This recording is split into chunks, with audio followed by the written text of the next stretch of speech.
So you were robbing post office and betting shops on the side? Yeah. Going into a bank. You wearing balaclava? Yeah, oh yeah. Yeah. I'd Sawn off shotgun? Put a shot in the ceiling? A lot of them throw themselves on the floor straight away. Yeah. Oh, how many undercover bill come at you at that time? Everyone in the hotel, staff, bar staff, waitresses, they was all old bill. A whole lot. And you didn't sense anything? No. Carrying a firearm with intent. I've got something like 90 odd years, didn't I? 90. Solitary confinement. How long would you be in solitary for? The longest I ever done was 11 months, 3 days.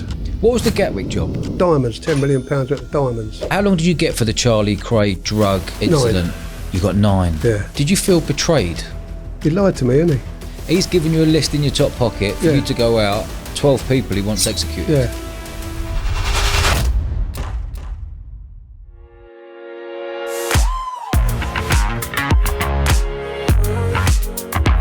Ronnie, welcome to the show. Thank you. Really looking forward to this one, mate. Let's roll all the way back. Where did you grow up and how did you become one of London's most notorious gangsters? Well, I was born in Epsom Workhouse, the last workhouse to close in 1946. And we went to live, when I come out of hospital with my mum, we went to live in Cheam with my granddad and my Uncle Fred. There was 13 of us in the house, 2-bedroom house. Was there 13? Yeah, it was a bit crowded, but there you are. Yeah. And Granny weren't a very nice person. She a bit of a sadist, really. Yeah.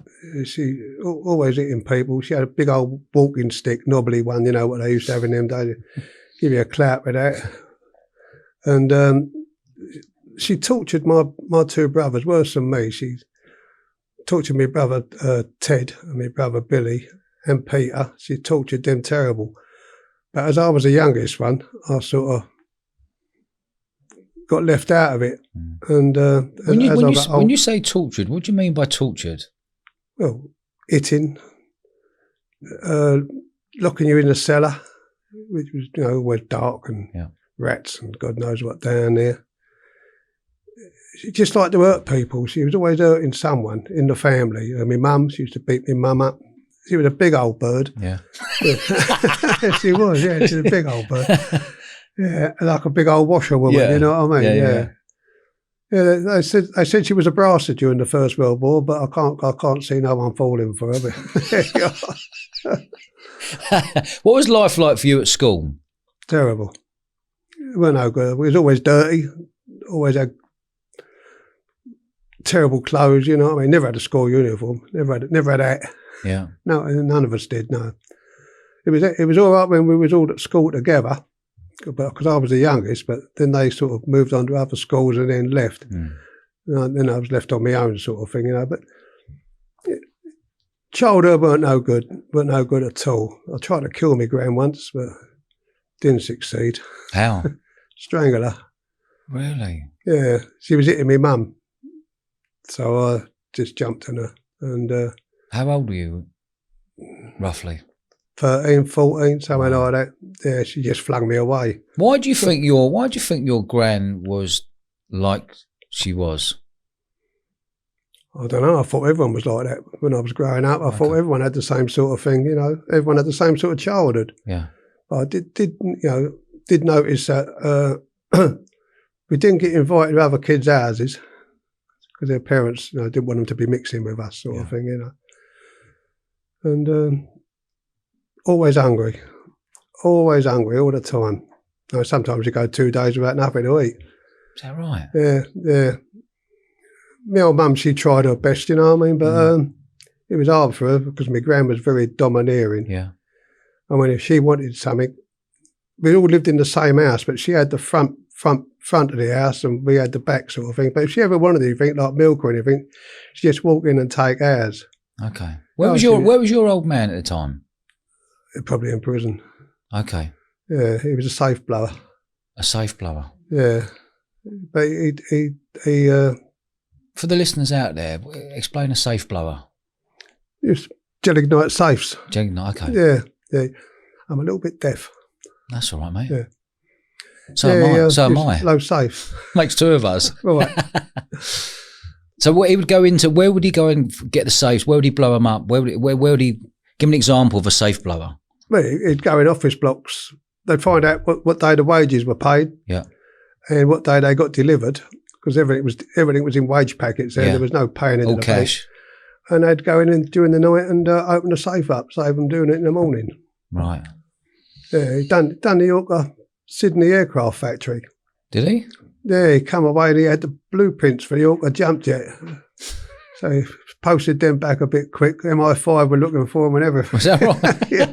Did you ever go and visit your old man in Nick? Yeah, yeah. Hi guys, just giving you the quick heads up. We've just launched a new VIP membership on Patreon. This gives you exclusive episodes, behind the scenes footage never seen before, VIP community chat, and early access to all episodes. If you love what we do, for the sake of a cheeky pint a month, £5 a month, come and support the channel. It allows us to grow even bigger. So how old were you when you first went to visit him, do you reckon? 12. 12. 12, yeah. And how did it make you feel knowing that your old man is in Nick at that time? Well, he wasn't at home anyway. He left home when I was 5. Yeah. So it didn't bother me going to a prison. Yeah. And I got used to it in the end. How many years did you spend in prison in 23. total? 23 years? Yeah. Behind the door, yeah. Bloody hell. Yeah. What was the first time you got nicked for? What, major crime? Yeah. Yeah. Wages office at Leeds. We went up. This bloke used to give us bits of work all over the place, you know what I mean? And he gave us a wages office at Leeds and told us all the layout and all that. So when we steamed through the door, the office door where the wages were was all locked up. So I blew the door down blew a big hole in it with a shotgun. But what he told me, the other side of the door was a panel with a counter on the top of it, you know what I mean? Mm. But there was a counter top and no panel. So when the pellets went through, it done about 4 women sitting behind there, which I've always regretted. But they weren't hurt too bad, but it must have been a bit of a shock for them on a Friday morning. Yeah. How old were you then? Oh, I can't remember now. Roughly? 40-something. 40-something, okay. Yeah. So that's the first bit. So you got up to 40 years old without getting caught for anything? Yeah. What were you doing from, say, your sort of 18 up to your 20s and your 30s to earn money? I was a landscape gardener, a tree fella. Okay. But I was also doing post offices and betting shops. So you were robbing post office and betting shops on the side? Yeah, yeah. Quality. And then, so in the daytime you go and do your gardening and then go and you bunch money when you know there's an opportunity on a Friday? Yeah, always a Friday. Wow. And did you always work like with a group of, was there a group of lads? Same people. Yeah, same people all the time. How many lads were there? There was 6 of us, but sometimes only 4 of us went, you know what I mean? Okay. Depending. And then you just have a divvy up at the end, whatever was taken. And only those who went on it, they had the divvy up. Yeah. Yeah. Terry Mundy, he was a good armed robber. He's dead now. I'll only talk about people who are dead, you know what I mean? Yeah. Pat Sweeney, he used to be the scooper. He'd scoop all the money out the safes in a big cricket bag. The scooper. Yeah, the scooper, yeah. He scooped it all up. Who else was there who's not around? Who else is dead? Oh, it was Clive. They're all dead. They're all dead except for me. Okay. Yeah. How old are you, Ron? How old am I? Yeah. 78. 78. 78 in August, yeah. Fair play, mate.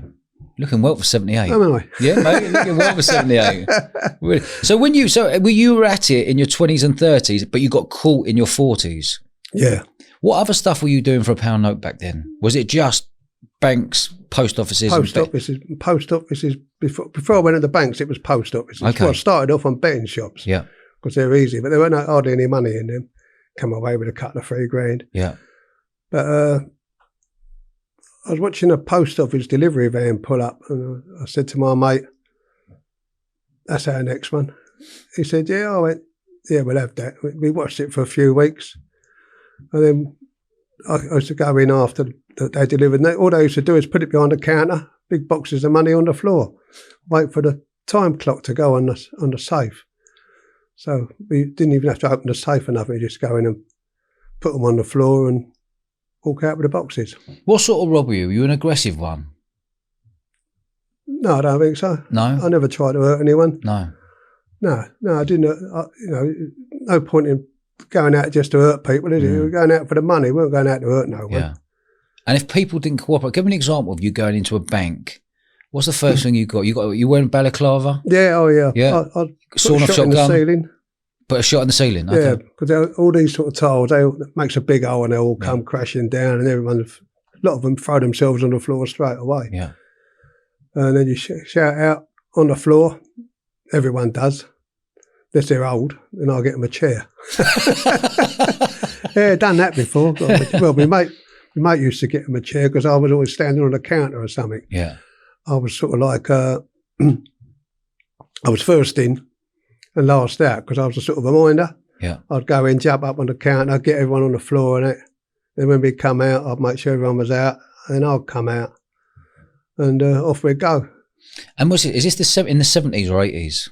70s and 80s. In the 70s and 80s, okay. Well, not the last half of the 70s or the beginning of the 80s because I was in prison then, but early 70s, late 60s. Okay. Yeah. And what was the consequences back then that you knew that if you got caught, what would you get banged up for? What would you get? 20 years, I suppose. Really? Mm. But there was a story going around which was told to Joe and that Joe Pyle? Yeah, they wanted to shoot us. Me and a geezer called Johnny Fielder, he's dead now. They wanted to shoot us because we was getting away with too much. Yeah. They tried to shoot us at Gatwick Airport when we'd done the Gatwick Airport job. But too many people come out of the hotel there, the Gatwick Hotel. Yeah. Well, people come out when they heard armed police on the floor and all that.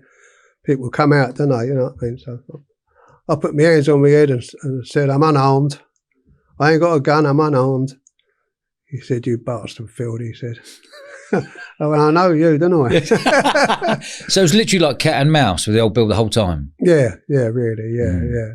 What was the Gatwick job? That was diamonds, £10 million worth of diamonds. Did you get them? Have you got it? No, we didn't get them, no. Quality. Well, give me an example when you're leading up to a job like that. How much homework has gone into a job like that? And have you got someone on the inside? We had someone inside on most things, not on banks, but on wages offices and that. We had people inside on them. Well, we had this geezer who used to travel around a lot of firms and he used to see what was going on and give us the work. And we'd give him a drink, you know what I mean? Mm. Yeah, he was a straight guy, really. He would never have come on nothing with us. He wouldn't have handed a gun, he'd have fainted, you know what I mean? Yeah. How many banks do you reckon you've robbed? Roughly? Between 25 and 30, I suppose. And you don't always walk away with hundreds of thousands of pounds. Sometimes you only come out with 10 grand or 12 grand, you know what I mean? Yeah. And then you've got to have a divvy up between the four of you? Well, sometimes only two of us. Two, okay. A lot of times when me and Blackie Saxton, he's dead, he was a really good arm robber. When we used to just go on our own, me and him. You know what I mean? I knew he was good and he knew I was good. Mm. And we just go in and do our own thing. I'd jump on the counter. He'd start scooping the money out and make sure all the money from under the... Because what they do, they put all the 50s 2 drawers down. Yeah. So people pull one out. Yeah. But I always said to him, start at the bottom. Yeah. Work up. Get the 50s, 20s and 10s. Mm. Yeah. But when we first started, there weren't no 50s. It was only 20s. But it was lovely. The 50s come out, it was a lot better. It was lovely when they brought the old pinkies out, wasn't it? Yeah. What was your relationship like with your 4-6 main mates there? How loyal? What code was there between you lot? Oh, we was dead loyal to each other. Yeah. We was very loyal to each other. But you wouldn't work with someone you weren't loyal with, would you? Who wasn't loyal to you. Did you ever come across anyone in that game and that world you were in where they were actually ended up as a grass? 30 Smalls. Don Barrett. He was a massive geezer, he was. But he went grass. Put a lot of people away. I was in Parkhurst with him and Maidstone. And people used to, because the wings didn't used to meet, people would shout out the window when they see him walk by, Barrett, your grass. Mm. But I wouldn't say it to his face because he was a lump. Too big and he was vicious. He was very vicious. Why do you think he grassed? Didn't want to go to prison. Okay. That's the only reason people grass, isn't it? They can't do no bird, can they? Yeah. So an example for someone like him, of him grassing, would he be looking at a 20 and they'll say to him, look, we'll give you a 5 if you let us know who was in on that? But when he came a professional grass, he didn't get no bird at all because he just used to find out about the jobs, talk to people and that, and then just go and put them away and get a few quid out of it. By the old bill? By the old bill, yeah. Bloody hell. Yeah. You never heard of him, Don Barrett? No, I haven't. No? No, I haven't, but I'm going to look him up after this. I think he's dead now. Yeah. Was he a Londoner? Yeah, surprisingly. Yeah. Another one. What was your sort of planning routine like? You said you and your pal would just go out, the two of you, and go and do a job. Would you be in the motor or go, come on, I fancy doing a job tomorrow, should we go and do it? Or was it more meticulously planned than that? No, we'd drive along and say we was going down the pie shop or something. Yeah. We'd drive along, see a van delivering. And usually you try and get a bank on the corner. Yeah. On a corner, so you can disappear very quick. And we'd see something delivering and think, oh, have a look at that next week and the week after. And think, yeah, that'd do, we'll go and have that. You know, and you didn't empty the whole van, you only got the boxes that were outside because you didn't want to hang about too long. We didn't do no chainsaws on the side. Well, they weren't chainsaws, they were grinders. Yeah. But a couple of my mates done that, but we never did. Did anything come on top at any of these robberies where you're like, oh my God, I'm about to get nicked? Yeah, a couple of times it come on top. Yeah, police chased us once, blew the front of the car away. As we come round the corner, I pulled up. Well, my mate pulled up. I was standing in the road, they come round, I let a couple go, shotgun, let a couple go at the front of the car. It stopped straight away, they turned around and shot off. Never really mentioned of it in the paper or nothing, that they run away. Yeah. They crossed. What was it like back then when you're on a job?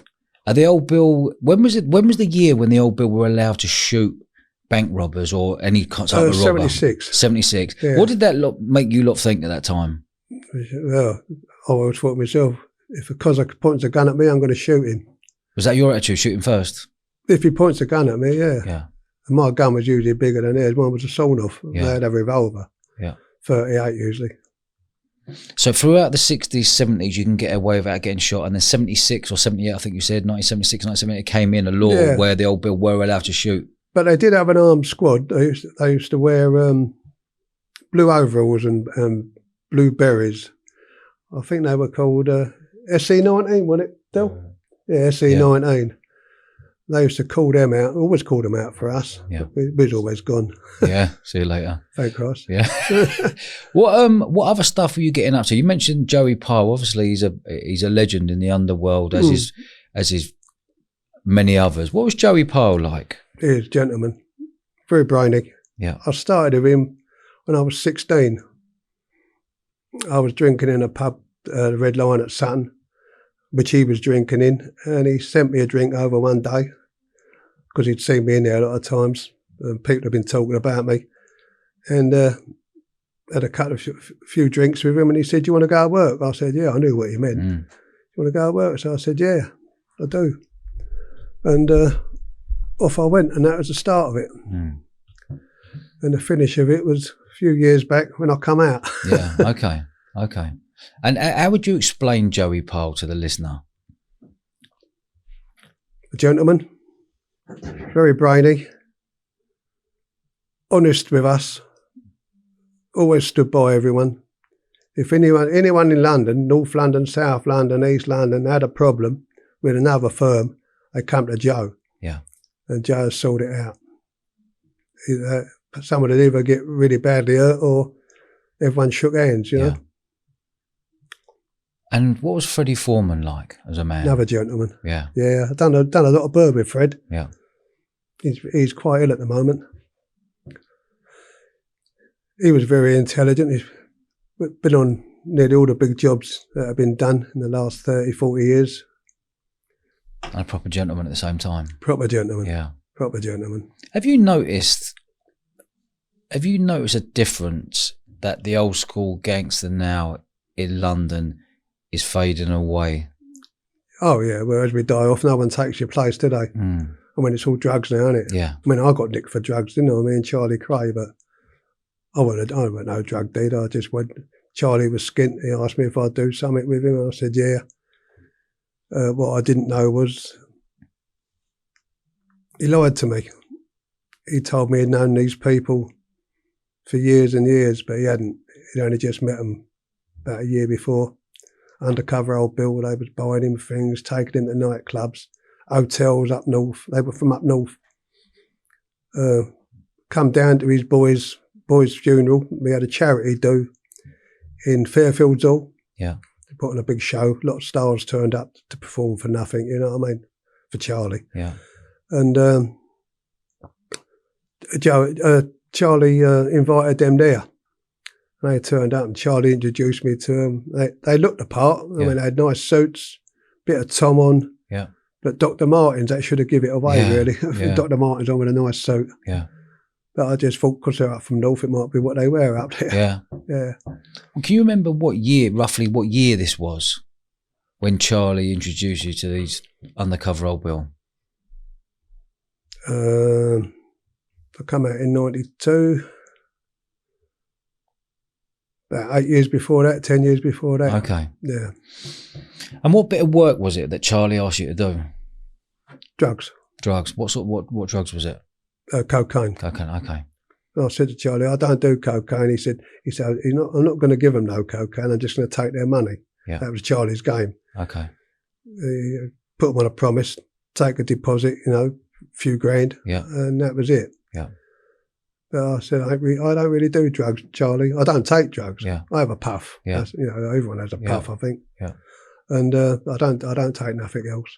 Never have done. Mm. Not even a Purple Heart. Yeah. Purple Heart. Yeah. They were massive. They were massive in the late 70s, 80s, weren't they? Oh, I had mates of mine who got big houses and up Kingswood now and all that for Purple Hearts. Yeah, right. What actually is Purple Heart? Because there was a nightclub underneath Chelsea Football Club called Purple Heart, and it was a nightclub under there. It was a Purple Heart.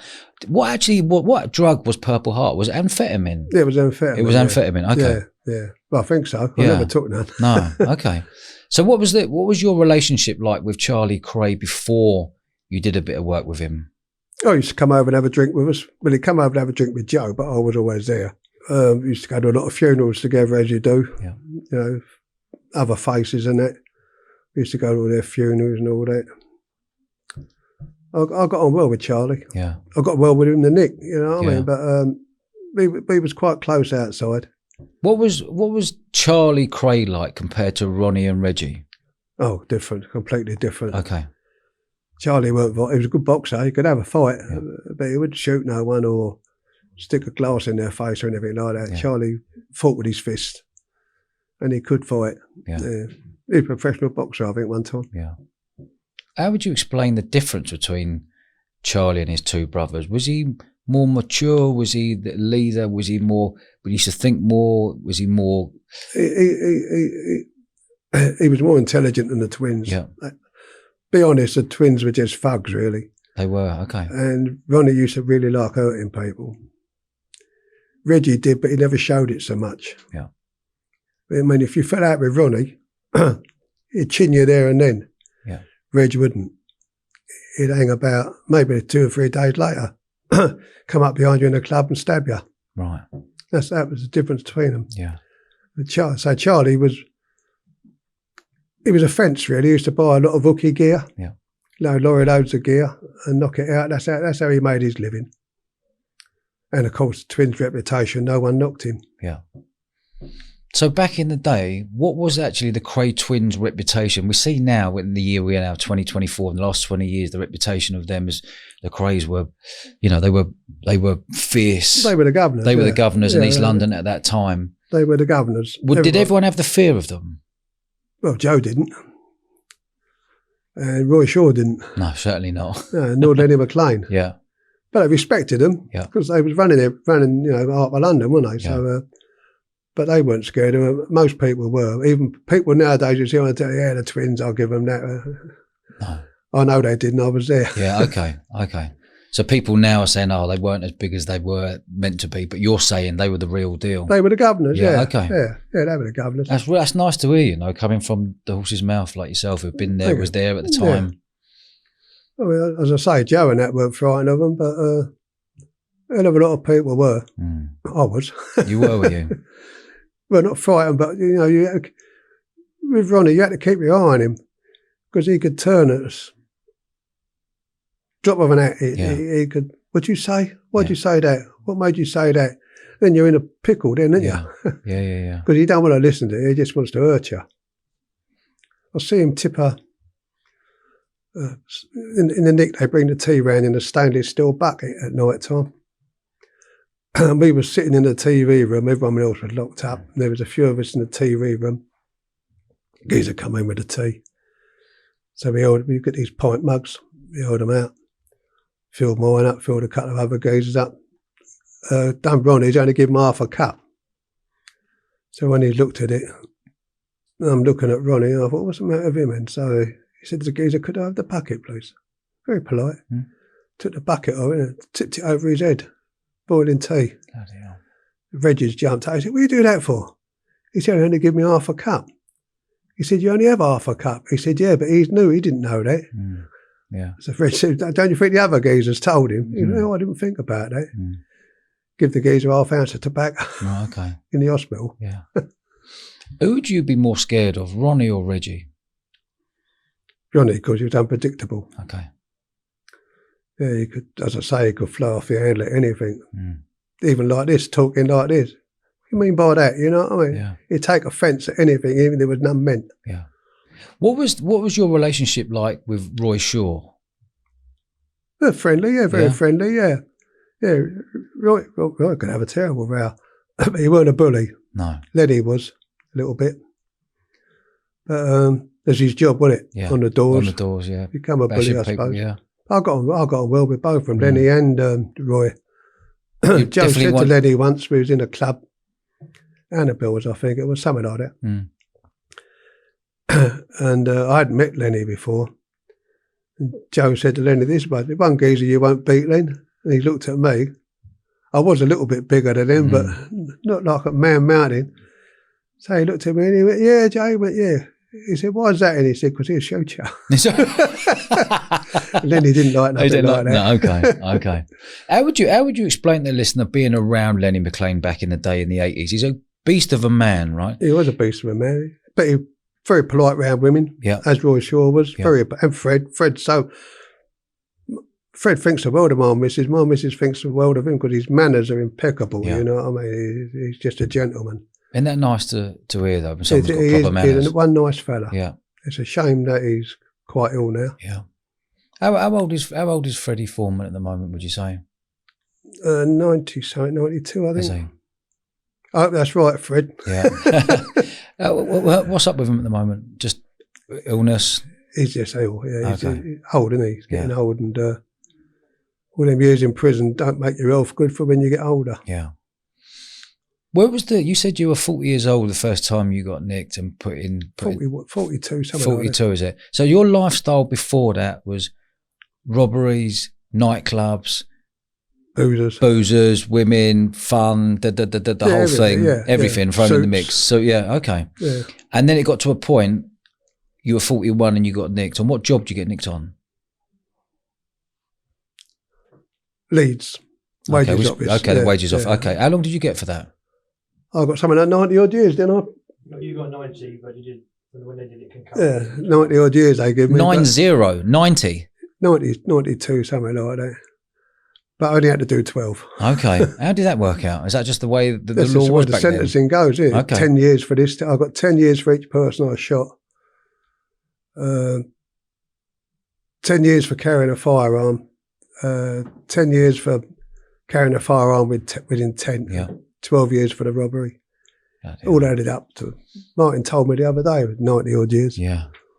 What's it been like for you going back and reminiscing now and writing your book, Notorious, and coming on a podcast and reminiscing about these old times? Well, I never ever thought I'd talk about my childhood, but Martin was so easy to talk to. I could just talk to him about everything like that, you know, Yeah. the abuse and all that. And it all just come out and we just carried on. I think it's turned out all right. You ain't read it yet, have you? No, not yet. I will Send do me the that. money, I'll send you a book. I will do for sure. So has it been easy to write a book having someone like Martin as a ghostwriter to ask you the questions to get the best out of Very you? easy, because all I had to do was talk. Okay. And as I said to Martin, when that book was finished, I said, every single bit of that is true. Yeah. There's no fabrication, elaboration, anything like that. It's all proper. Mm. Was it cathartic? Was it a nice feeling getting everything out on a book and maybe doing like a podcast like this to go, you know what, everything's out there? Have you been holding on to anything for many decades? I suppose it was a bit of a relief to talk to someone about it. I mean, all my mates are dead now, except for Dill and Martin there and a few other bits and pieces scattered about, but there's not many people you can talk to about things like that unless they've been with you. Yeah. You know what I mean? That's the beauty of having a podcast, like getting yourself on and all these old faces and the faces, you know, they're a dying breed. You know, it's getting them on now. This is going to be here for life. You know, this is going to be on YouTube, evergreen for decades and hundreds of years. You know? Reckon? Yeah, 100%. 100%. That's why we're here today. I think it's important for people to understand what it was like being a gangster in the 60s, 70s, 80s, 90s, an armed robber. Do you know what I mean? It's you know, the armed robberies are pretty much gone now. There's too much CCTV. There's no cash anymore. There's no all banks with money. No banks with money. There's no banks. No, there ain't. Do you know what I mean? It's madness. Society's gone cashless. Yeah, it has, hasn't it? Yeah. What was it like for you when you went to prison? Well, it was easy for me because Joe told everyone I was coming. So we got nicked up north. That weren't too good because they kept beating us up. And we was always fighting, either fighting the screws or fighting the northern cons. Yeah. When I come down to Parkhurst, I come down at 2 o'clock in the morning in the Yellow Canary, so yellow prison buses, they call it Yellow Canary. You're handcuffed up here and into the floor. And come all the way with the siren going on. They got these things on so they can't hear the siren. I had a headache for about 5 days afterwards. Poxy thing, yeah. When we got there, 2 o'clock in the morning, they got into reception. I don't forget the prison so closed down. There's just dogs and that, dogs patrols walking about and that. And the screw in reception said, "You must be someone important." So I said, "Yeah, what's that in?" He said, "You've got a committee meeting. Committee come to see you." It was Ron and Reg to come to welcome me. Is that right? Yeah. 2 o'clock in the morning, let them out of their cells. Yeah. That's how powerful they were, really. You know what I mean? No one else gets out of their cell. How did that feel for you, knowing that two of the most notorious gangsters Well, I knew I was all right. You knew you were safe then? I knew I was all right. Yeah. I've always been safe. Yeah. But I knew I was all right there, yeah. They used to send me, when the first day there, they sent me over, I think it was about 4 ounces of tobacco, sugar, bag of sugar, powdered milk, tea bags, all that sort of thing, you know, things that takes all your week's wages up. They sent me a whole lot over. Mm. Did you do the whole 12 years? No. 9,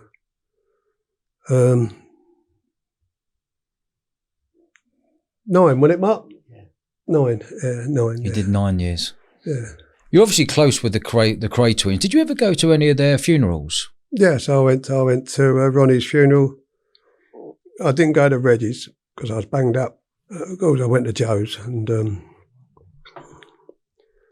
Roy Shaw's, then the McLean's, been all their funerals, you know what I mean? Yeah. What was Ronnie's funeral like back in the day? Massive. Yeah. Massive. But Joe had a bigger one. Did he? Yeah, Ronnie only had 24 cars and Joe had 27. Did he? Quality. It weren't planned like that, it just happened. And then there was loads and loads of Bentleys and Mercs and all that, and rollers following that, you know, weren't the black cars, they were just people's own cars. So it was a massive, massive funeral. Yeah. And who organised all the security for Dave Courtney? Organised all the security for Ronnie's? Yeah, he did, yeah. And Joe's. And Joe's. And Charlie's. Yeah. Yeah, he done all the security for them all. They didn't really need it, but were you ever in prison with Dave Courtney? Yeah. Yeah, when I went to Ronnie's funeral, well, there was about 12 of our firm, 10 or 12 of us. We got to the church door. There was loads of people, hundreds of people standing around and that. So we got to the church door and went to go in, and Dave went, "Hold up, mate, where are you going?" I said, "In there." He said, "No, you can't go in, mate." I went, "Is Charlie in there?" He said, "Yeah." I said, "Go and tell him Ronnie Field's out here." He went, "Sorry, mate." He went, "In you come." Brilliant. Yeah. Did you have a heart attack in prison? 2, yeah. Yeah, 2 heart attacks. First one was in Idown. First one was in Idown, and the second one was in the unit.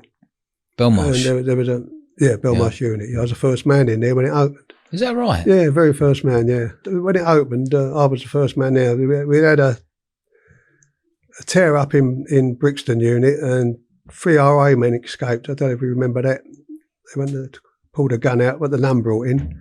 The old gun runner, we used to call her after that. The nun brought the gun in for the IRA to escape Brixton Prison. Yeah, yeah.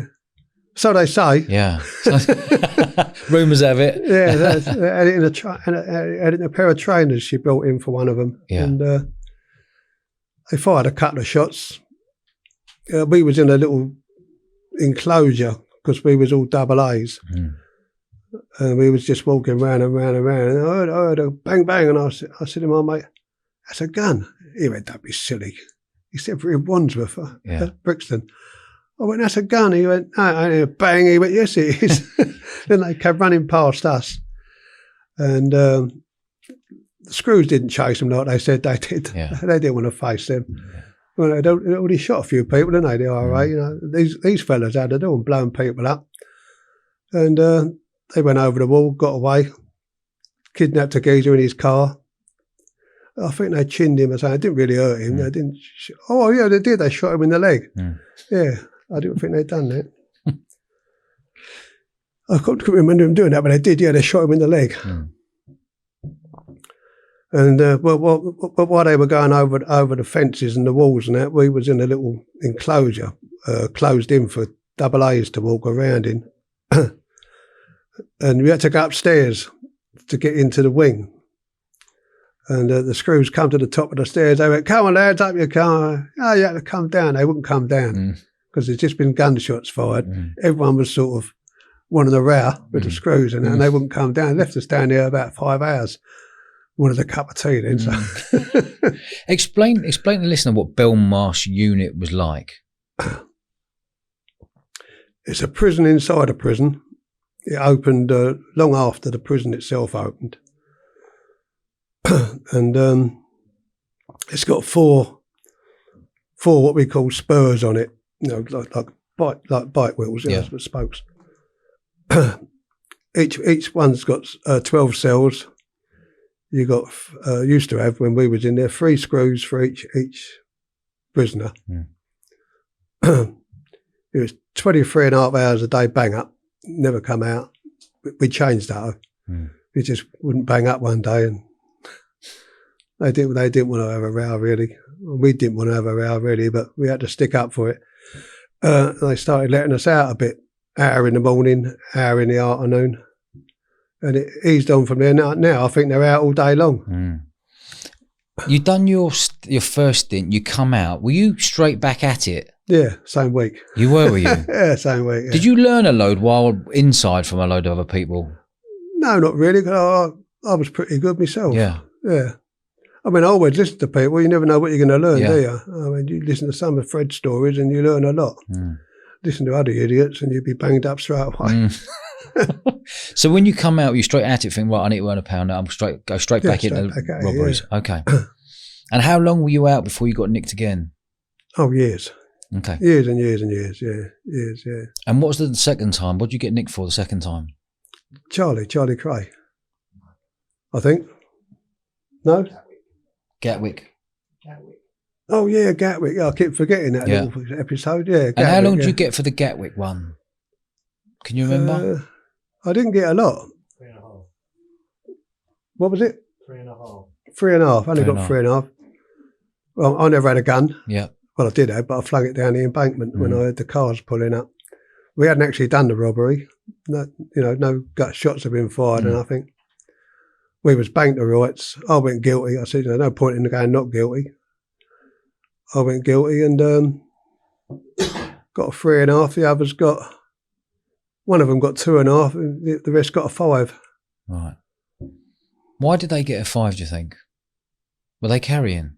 Yeah, they were carrying. Okay. Yeah, they were carrying. Oh, you're getting the words right. So after that, once you'd done your 3.5, when you come back out again, were you straight back at it again? Yeah. You got me, yeah. Yeah. And how long were you at it for before you got nicked again? And what did you get nicked for the third time? Third time was for Charlie, with Charlie, wasn't it? Yeah. He's my memory. Yeah, that's good. It's good. Good old Martin. Yeah. So how long did you get for the Charlie Kray drug incident? 9. You got 9. Yeah. When you got that 9, did you feel betrayed? Yeah. He lied to me, didn't he? He lied to me. Yeah. If he'd have told me he'd just known them geezers for a year, I wouldn't have gone nowhere near him. When he told me he'd known them forever, you've got to trust a man's word, haven't you? But he was skint, Charlie. He was always skint. You know what I mean? Because the twins were gone, weren't they, and all that. So he was always skint. And I suppose he thought, get something out of this. So what did you actually get nicked for? If you got 9.5 years, what was it for? Conspiracy? Cocaine. Yeah, conspiracy to sell cocaine. Did they catch you with a copious amounts of cocaine? How did it 2 all work? kilos. 2 keys, okay. I think it was 2, yeah, 2, yeah. On you personally? Yeah. And was it on Charlie or just yourself? No, Charlie weren't there. No, Charlie weren't there. He was at home. But they'd been on to us for months, you know what I mean? Well, they'd been on to Charlie, and that's how they got on to me. And you were just thinking they were Charlie's good mates. That's fine. It, yeah, okay. Yeah, having drinks with them and everything. Okay. Yeah, it was 2 kilo, I think it was. Where were you? At that time, that was up north, Birmingham, I think it was. Yeah, Birmingham. Yeah. And how many undercover bill come at you at that time? Everyone in the hotel, staff, bar staff, waitresses, they was all old bill. The whole lot. Other customers were all old bill. We're the only people that were an old bill. Yeah. Yeah. And you didn't sense anything? No. Well, these geezers were very convincing. Yeah. Apart from the DMs. And just, in case they ever listen to this, I hold them no grudge. Yeah. Honest. Who got nicked that day? Just yourself? No, me, Wobbly Bob. Charlie got nicked indoors. Yeah, just the 3 of us. Yeah. Okay. And what did Charlie get? Can you remember? No, I can't remember now. And what about Wobbly Bob? Wobbly got a 5. He got a 5. Why do you think you got a 9.5 and Wobbly Bob only got a 5?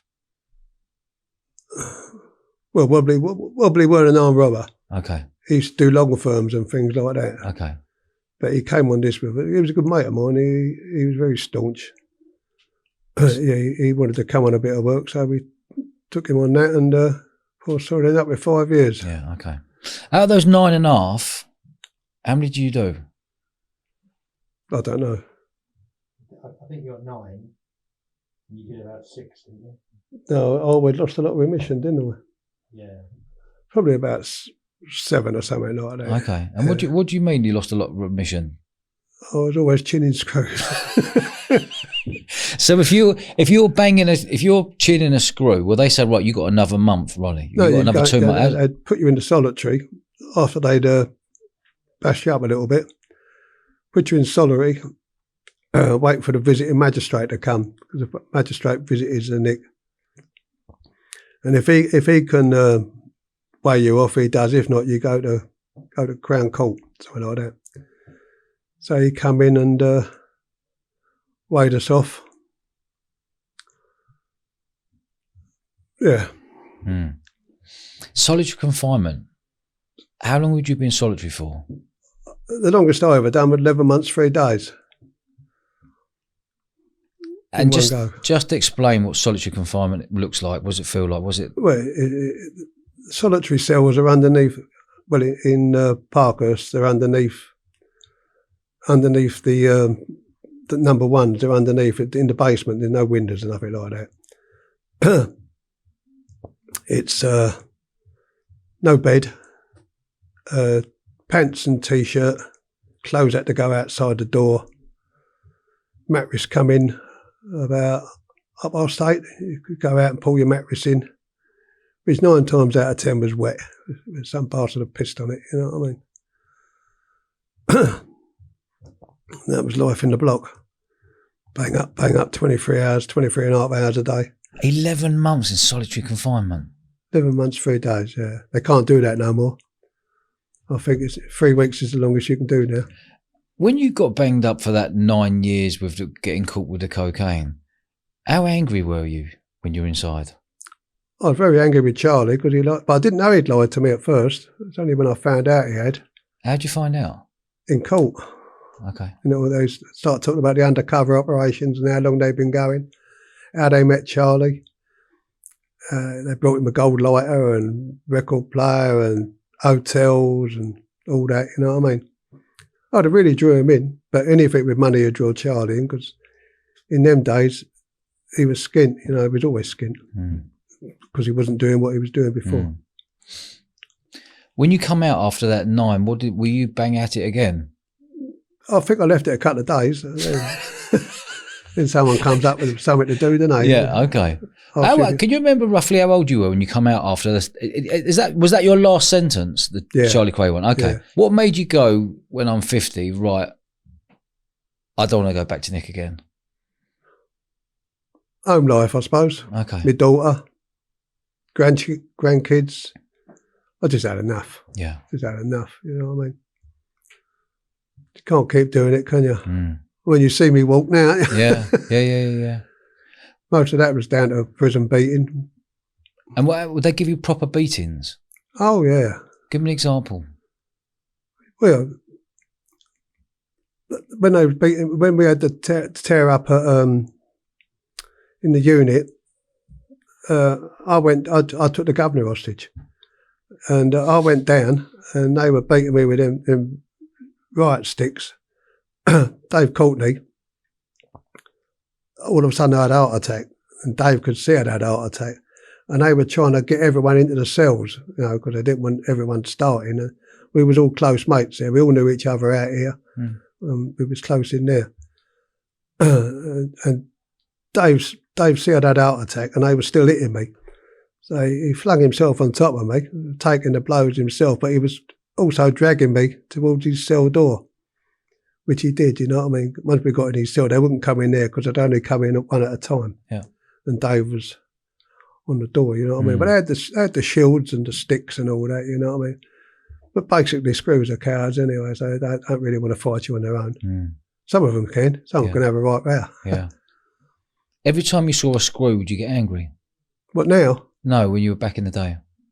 Did you want to chin every screw? No. Or were there some screws that were good to you? Some of them were all right, you know what I mean? Some of them just going there, doing a job and going home. Some of them made it their life's ambition to treat you as bad as they could and give you as much aggro as they could. Okay. Why did you take hostage the governor? It was over something silly, kettle or something. Okay. Yeah. They didn't charge me with taking them, so they charged me with denying someone access to their work. Is that right? Yeah. That's I'd have got a lot more. Yeah. Yeah. So when you come out of 50, how many kids have you got? One. And how old was she when you come out of 50? Can you remember? No, I can't remember. No, okay. I've got 2 girls now because I've got an adopted girl. Yeah. Yeah. And was that the point you said, well, I need to stop I need to stop everything I'm doing and start living a proper clean life? Well, cleaner. Okay, rather than going on jobs. What was your how were you earning a pound note then? If you can't go and rob banks and bookies and all that stuff then, because everything changed when you come out. Duck and dive. Okay. Yeah. Okay. Leave it at that. Yeah, leave it as that. Absolutely. And what's been your movements over the last sort of in your 50s and 60s, now coming in your 70s? What do you mean movements? Like movements in your 50s and 60s. What were you doing? Ducking and diving? Yeah, just enjoying life. Enjoying life. Holidays, Spain. No, mooching around. Don't go to Spain. I go to Jersey. Okay. Go to Jersey. I like Jersey. Yeah. Don't have to have a passport. Yeah. Mind you, the first time I went there, I went to visit a mate of mine who's very high up in the government over there. And special branch went and see him and said, "You know who that is you got staying with?" He went, "Yeah, grand thing to his daughter." They went, "Oh, you know who he is?" And he went, "Yeah." He said, "He's been my friend of my family for since he was 16. Yeah, he was on home from college. I won't tell you his name because he's very important over there. You know what I mean?" How would your friends describe you when you were at your peak in your 30s and 40s? Really? Well, not nasty, but such a quick temper, you know what I mean?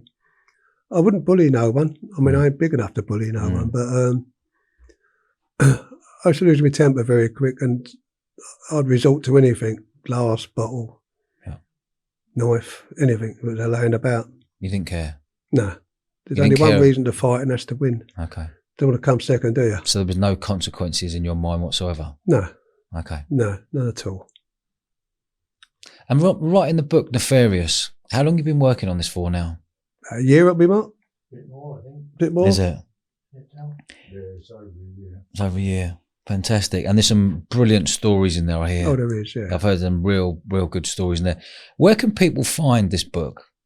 Any shop. Any shop, on Any Amazon? Shop, but it comes. Released on May the 25th. Yeah. It's going into airports, supermarkets, Smiths, not Weatherspoons. What's the other? Weatherspoons, where everyone goes on the booze. People who have a pint and read it. So it's going it's going to be going everywhere. Nefarious. Yeah, everywhere. Fantastic. Yeah. Down to Martin. Yeah. And are there any other faces in that book that we haven't spoken about? We've spoken about Roy Shaw, we've spoken about Joey Pyle and Freddie Foreman. Are there any other faces in there that you speak about? No, I don't think so. No. Yeah. No, I don't really talk about other people because you don't know if they're going to like it or not. Yeah, okay. I'll talk to you about people that are dead, like Blackie and people like that. Yeah. But I don't really talk about anyone else. Yeah. How do you feel that when the book comes out? Are you very careful what you've written in there in case you've upset anyone? Did you have that in the back of your mind? You don't want to upset anyone because it's, they're your stories, or did you not really? Well, I just said it how it is. I mean, if anyone takes offence, that's down to them. But I don't see how they can. Yeah. So in your book, there's loads of stories in there with loads of faces and whatever. Is there any one story that really stands out for you from that book? When Ronnie gave me the list of people he wanted killed, that's about the best one in there. And then when I went back a week later, he said to me, "Have you done any of them, Ron?" Because I said to Joe about it. He went, "Take no notice." I went, "Well, he's giving me a list here." And as we come out, one of the geezers was coming in. When we went, one of the geezers who was on the list later on was coming out from visiting him. He went, "Is he in a good mood today?" I went, "Oh, right." I thought, "You're on a death list." Yeah? So you went to visit Ronnie Kray at Broadmoor. He's given you a list in your top pocket for you to go out. 12 people he wants executed. Yeah. Wow. I ain't telling you their names. No, I was going to say, no, keep that to them. Keep that to them. Ronnie, I've really, really enjoyed this, mate. Good. Thank you for ever so much. Yeah, thank you ever so much for coming and tell your story. Thanks for making the effort of coming down here. And I wish you all the best with Nefarious book. Yeah, and I hope you sell thousands. So do I. Thank you very much. You're a good man. Lovely. Cheers, Ronnie. Thank you. Good man. Thank you, mate. Hi, guys. I hope you enjoyed that as much as I did. Can you do us a favour and subscribe to the channel? It's totally free and it massively helps our show. Cheers, guys.